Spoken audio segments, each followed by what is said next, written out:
नमस्कार, स्वागत है आप सभी का टोटल न्यूज में। आपके साथ मैं हूं रंजना। अंकित द्विवेदी। बुलेटिन की शुरुआत करते हैं। सोनम वांगचुक को जबरन जंतर मंतर से हटाया गया है। नए पुलिस कमिश्नर की नियुक्ति के अगले दिन ये एक्शन हो गया। 21 दिन की भूख हड़ताल के बाद वांगचुक सफदरजंग अस्पताल में भर्ती हैं। पुलिस की प्रदर्शनकारियों से भी जगह खाली करने की अपील है। सोमवार से संसद सत्र शुरू होने जा रहा है, उससे पहले ही पुलिस ने बड़ा एक्शन लिया है। हाईकोर्ट के आदेश पर सोनम वांगचुक को अस्पताल शिफ्ट किया गया है। ये कहना है दिल्ली पुलिस का। बिगड़ती सेहत को देखते हुए ये फैसला लिया गया।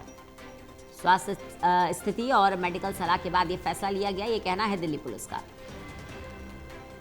अस्पताल ले जाते समय प्रदर्शनकारियों ने विरोध किया, हल्की धक्का मुक्की भी हुई। वहीं दिल्ली पुलिस ने संयम बरतते हुए सुरक्षित तरीके से कार्रवाई पूरी की है।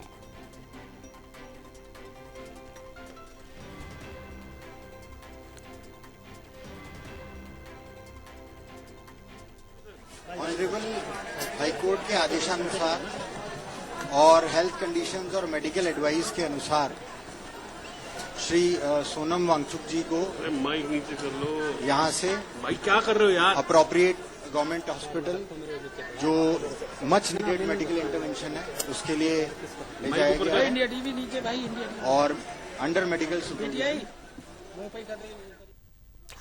प्रदीप कुमार हमारे साथ, हमारे एसोसिएट एडिटर जुड़ गए हैं ज्यादा जानकारी के साथ। प्रदीप जी, मौजूदा स्थिति क्या बनी हुई है? देखिए, बिल्कुल जिस तरीके से सोनम वांगचुक जो कि भूख हड़ताल पर बैठे थे, आमरण अनशन कर रहे थे, उनको लेकर स्थिति पर नजर यहाँ पर बनी हुई थी। और इस बीच जंतर मंतर पर युवा प्रोटेस्ट कर रहे थे। अभिजीत दीप के जो कि सीजेआई पार्टी के फाउंडर हैं, वो भी इस प्रोटेस्ट में शामिल रहे हैं। लगातार वो उनके साथ बने रहे, लेकिन उनका ये बयान सामने आया है कि उनके साथ मारपीट हुई है। और इस दौरान जब वो यहाँ पर नहीं थे, उसी दौरान ये पुलिस की कार्रवाई हुई है, जिसके बाद उन्होंने बड़े आरोप लगाए हैं। लेकिन वांगचुक को यहाँ पर अस्पताल लेकर गई है दिल्ली पुलिस, जहाँ पर सफदरजंग हॉस्पिटल में उनको डॉक्टरों की निगरानी में रखा गया है, क्योंकि उनके स्वास्थ्य पर निगरानी की जा रही है। दूसरी तरफ अगर देखें तो ये जो पूरा घटनाक्रम है ऐसे वक्त सामने आया है जब कल ही रंजना यहाँ पर हमने देखा कि दिल्ली पुलिस कमिश्नर अचानक बदल दिए गए और इसके बाद आज ये घटनाक्रम देखने को मिला है। तो इसके तार जोड़े जा रही हैं कि दिल्ली पुलिस कमिश्नर को पुराने सतीश गोलचक को इसलिए हटाया गया क्योंकि वो उम्मीदों पर खरे नहीं उतर रहे थे। और इसीलिए आज का एक्शन पुलिस का इसको लेकर सोशल प्लेटफॉर्म पर अलग अलग डिबेट देखने को मिल रही है। इस बीच जिस तरीके से सोनम वांगचुक की पत्नी अस्पताल पहुंची हैं, उन्होंने बड़े आरोप लगाए हैं और उनके साथ जबरदस्ती की गई, उनके साथ धक्का मुक्की की गई, ये आरोप लगाए गए हैं। तो पूरे दृश्य वीडियो सामने आए हैं। दिल्ली पुलिस का ये कहना है कि हाई कोर्ट में सुनवाई हुई थी और कहीं ना कहीं उनके हालात पर नजर बनी हुई थी। अगर उनको नहीं हटाया जाता तो उनके स्वास्थ्य को गंभीर यहाँ पर चिंताएं पैदा होती और इसीलिए ये फौरी एक्शन लिया गया है। लेकिन दूसरी तरफ सरकार की असंवेदनशीलता को लेकर विरोधी हमलावर हो गए हैं, क्योंकि संसद का सत्र सोमवार से शुरू होना है और उससे पहले ये जो बड़ी कार्रवाई है जंतर मंतर पर, ये केंद्र में आ गई है। इसका असर संसद के सत्र की कार्रवाई पर फोकस में रहने वाला है। अब एक जो विपक्षी गठजोड़ लामबंद हो रहा था अलग अलग मुद्दों को लेकर, उसको अब एक नया मुद्दा मिलेगा। लेकिन ये एक रणनीति का हिस्सा भी बताया जा रहा है कि अब फोकस सोनम वांगचुक को लेकर रहेगा और कहीं ना कहीं दूसरे मुद्दे दब जाएंगे। तो ये एक रणनीति का हिस्सा नजर देखने को मिल रहा है, ये भी कहा जा रहा है। तो तमाम ऐसे पहलू हैं जो इस घटनाक्रम से जुड़े हुए हैं। फिलहाल शांतिपूर्ण प्रदर्शन की अनुमति होती है, लेकिन जिस तरीके से ये प्रदर्शन आगे बढ़ रहा था, सोनम वांगचुक का स्वास्थ्य लगातार गिर रहा था आमरण अनशन के चलते, उसके बाद अब अभिजीत दीपके ने ये ऐलान किया है कि वो भूख हड़ताल करेंगे, यानी इस प्रदर्शन को जारी रखा जाएगा।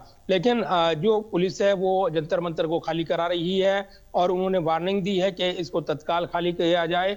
अब बड़े सवाल यह है कि शांतिपूर्ण प्रदर्शन और जो लोकतंत्र में एक विपक्ष की आवाज होती है, उसमें उस समर्थन को लेकर अब आगे का क्या दिशा निर्देश होगा। लेकिन दिल्ली पुलिस पूरे एरिया को खाली करा रही है और यहाँ पर विशेष वार्निंग दी जा रही है कि यहाँ पर स्थिति ना बिगड़ने पाए। तो पूरी तरीके से सुरक्षा व्यवस्था के मद्देनजर सुरक्षा एजेंसियां सतर्क हैं और पूरी स्थिति पर निगरानी की जा रही है। रंजना। वहीं प्रदीप जी, सोशल मीडिया की बात कर ले या प्रदर्शनकारियों की बात करें, खुलकर केंद्र सरकार पर निशाना साधा जा रहा है। सीधा सीधा ये सवाल उठाया जा रहा है कि नहीं चाहती थी सरकार कि संसद मार्च हो सोनम वांगचुक की अगुवाई में, इसलिए ये कार्रवाई हुई है। देखिए बिल्कुल रंजना, शुरुआत में सरकार इस प्रदर्शन को नजरअंदाज करती नजर आई, लेकिन जैसे जैसे दिन आगे बढ़ रहे थे और जैसे ही ये 21वें दिन में प्रवेश किया भूख हड़ताल सोनम वांगचुक का, इसके बाद सोशल प्लेटफॉर्म पर अन्य मंचों पर लगातार उनका समर्थन बढ़ता जा रहा था। इसको भांपते हुए ये सरकार को एक्शन लेना पड़ा है और सत्र शुरू हो रहा है। इससे पहले ये मुद्दा ना बने, बड़े मुद्दे में तब्दील ना हो, क्योंकि हमने देखा है इससे पहले जब आपने देखा होगा जब आम आदमी पार्टी की शुरुआत हुई थी और जो एक्टिविस्ट थे वो प्रदर्शन की शुरुआत उन्होंने की थी और उसके बाद अन्ना हजारे उनके साथ जुड़ गए थे। सरकार ने शुरुआत में उसको इग्नोर किया था, लेकिन बाद में वो बड़े प्रदर्शन में तब्दील हो गया था, फिर रामलीला मैदान में शिफ्ट किया गया था। तो जंतर मंतर का प्रोटेस्ट जैसे जैसे आगे बढ़ रहा था, सिर्फ किरदार बदले हुए नजर आ रहे थे, लेकिन पटकथा वैसी ही नजर आ रही थी और कहीं ना कहीं इसको भांपते हुए सरकार ने ये एक्शन लिया है। तो फिलहाल अभी इस पूरे घटनाक्रम पर नजरें बनी हुई है, क्योंकि हलचल बढ़ी हुई है। जंतर मंतर से सोनम वांगचुक हटाए गई हैं, उनको सफदरजंग हॉस्पिटल लेकर जाया गया है, उनकी पत्नी वहां पर पहुंची है। अभिजीत दीपके ने ऐलान किया है कि वो अपना अनशन करेंगे। तो दूसरी तरफ युवाओं को एकजुट करने का प्रयास सीजीआई फाउंडर कर रही हैं। तो दूसरी तरफ इस पूरे घटनाक्रम में दिल्ली पुलिस ने आगाह किया है कि कोई भी स्थिति न बिगड़ने पाए और प्रदर्शनकारियों को प्रदर्शन स्थल खाली करने के निर्देश दिए गए हैं। तो वहां से हटाया जा रहा है, लेकिन जबरन हटाने के आरोप लगाए जा रहे हैं। प्रदर्शन का अधिकार लोकतंत्र में एक भूमिका होती है। अगर वो अपनी आवाज बुलंद कर रहे हैं तो उनको कैसे सुना जाए? संवेदनशीलता के साथ नहीं, उनकी संवेदनशील होकर उनकी आवाज को सुना जाना चाहिए, ये मांग की जा रही है। तो एक नैरेटिव अलग अलग देखने को मिल रहा है। बड़ी बात यह है कि मुख्य विपक्षी दल की तरफ से अगर देखें तो ये आरोप लगाए जा रहे थे कि उन्होंने इस प्रदर्शन से दूरी बनाई थी, क्योंकि ये राजनीतिक प्रदर्शन नहीं है, ये कहा गया था सीजीआई की ओर से। और जिस तरीके से जो ये पूरा घटनाक्रम रहा है उसने बड़े सवाल खड़े कर दिए हैं। बीते कल ही हमने देखा कि कांग्रेस के बड़े नेता जो पवन खेड़ा वहां पर गए थे, उन्होंने सोनम वांगचुक से मुलाकात की थी। इसके अलावा अन्य नेता भी पहुंचने का सिलसिला उनका शुरू हो गया था। इससे पहले अरविंद केजरीवाल गए थे और अब जब ये घटनाक्रम हुआ है तो आम आदमी पार्टी ने बड़े हमले बोले हैं। तो ठीक उनकी तर्ज पर यह प्रदर्शन आगे बढ़ता हुआ नजर आ रहा था जब जैसे उन्होंने शुरुआत की थी। और सरकार ने जो एक्शन लिया है उसके बाद एक बड़ी बहस छिड़ गई है, कौन सही है कौन गलत। इसको लेकर सोशल प्लेटफॉर्म से लेकर अन्य माध्यमों के जरिए एक बड़ा आक्रोश देखने को मिल रहा है। कुछ सेलिब्रिटीज भी यहाँ पर पक्ष में आई हैं छात्रों के, उनके समर्थन में उन्होंने पोस्ट किया है। तो ये एक बड़ा माहौल अब गर्म होता हुआ नजर आ रहा है। जी प्रदीप जी, एक सवाल और, जैसा कि दिल्ली पुलिस कह रही है कि हाईकोर्ट के निर्देश पर यह कार्रवाई की गई है। हाईकोर्ट ने निर्देश दिया था सोनम वांगचुक के स्वास्थ्य का ख्याल रखा जाए, लेकिन जो सोनम वांगचुक के डॉक्टर है उनका कहना है कि उनका स्वास्थ्य इतना बिगड़ा हुआ नहीं था कि उन्हें जबरन अस्पताल पहुंचाया जाए। देखिए अपने अपनी बातें हैं, अपने तर्क हैं, लेकिन इस पूरे मामले में जिस तरीके से कोर्ट की टिप्पणी थी उसी को आधार बनाते हुए दिल्ली पुलिस की ओर से ये कार्रवाई की गई है और उनको हालात बिगड़ने का अंदेशा था।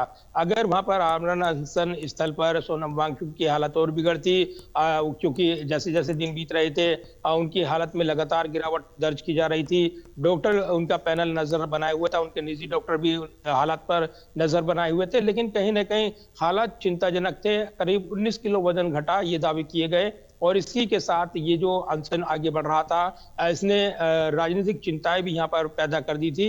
और इसीलिए जब हम बीते कल का घटनाक्रम देख रहे थे, दिल्ली पुलिस आयुक्त हटाए गए, नए आयुक्त की नियुक्ति हुई और इसके फौरन बाद ये एक्शन हुआ है। तो इसके एक्शन के टाइमिंग को लेकर ये तार जोड़े जा रही हैं कि शायद पुराने पुलिस कमिश्नर पक्ष में नहीं थे बल प्रयोग को लेकर, ये कहा जा रहा है। दूसरी तरफ नए कमिश्नर ने आते ही एक्शन लिया है, तो अब इसके तार इससे जोड़कर देखे जा रही हैं। तो फिलहाल ये जरूर है कि एक बड़ी कार्रवाई हुई है और इसका पक्ष यहाँ पर ये रखा गया है कि हाईकोर्ट ने टिप्पणियां की थी और यहाँ पर उनके स्वास्थ्य पर निगरानी की जाए। और इसलिए यह व्यवस्था होती है कि अगर कोई ऐसा व्यक्ति अनशन करता है और उसके ये आशंका हो कि मरणासन हो सकता है, तब इस तरह की कार्रवाइयां होती है। तो उस परिप्रेक्ष्य निष्पक्ष में अगर देखें तो ये कार्रवाई सटीक है, कार्रवाई की गई है, क्योंकि उनको सुरक्षित रखना जिम्मेदारी और हालात ना बिगड़ने पाए, उनके समर्थकों में आक्रोश ना फैले, इसलिए अब कानून व्यवस्था को बनाए रखने के लिए पूरी तरीके से कोशिश की जा रही है। प्रशासन मुस्तैद है और जो पुलिस है उन्होंने अपनी एडवाइजरी जारी की है। तो फिलहाल पूरे हालात पर नजर बनी हुई है, लगातार नए नए अपडेट इस पूरे घटनाक्रम में देखने को मिल रहे हैं। रंजना, चलिए, बहुत बहुत शुक्रिया प्रदीप जी हमारे साथ जुड़ने के लिए इस जानकारी के लिए।